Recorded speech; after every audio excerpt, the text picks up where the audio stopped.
Hello everyone and welcome back to my YouTube channel with another useful and informative video which is about how to fix please contact iTunes support to complete this transaction. So as if you're facing this problem on your iPhone, iPad or other device, here I will show you how can you fix it. So as first of all, go back to your home screen and from here you will have to simply watch this video till the end. So as here I will give you some possible solutions that will help you to fix this problem.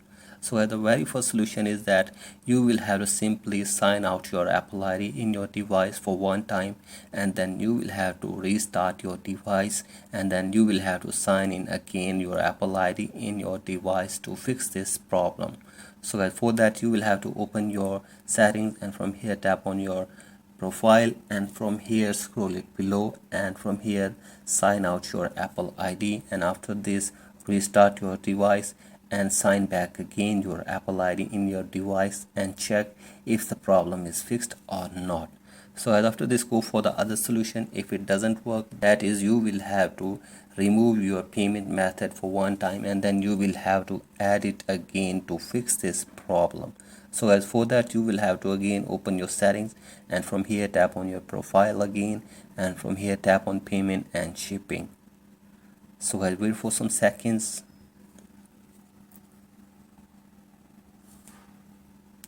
And from here you will have to simply remove your current payment method and then you will have to add it again to fix this problem. So guys, remove your payment method and add it again correctly, and after this check if the problem is fixed or not, and if you are still facing this problem then go for the other solution. That is you will have to open your settings again and from here you will have to open your Apple ID or your profile, and from here you will have to tap on sign in and security, and from here you will have to tap on change password.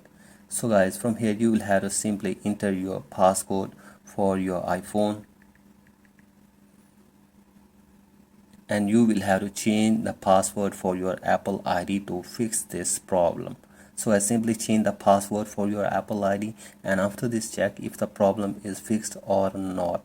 So guys, if you are still facing this problem then you will have to contact Apple support for further information and help. So hopefully after all these solutions your problem will be fixed. So I thank you for watching this video. If you find this video helpful, please like and subscribe to my YouTube channel as well. Thank you.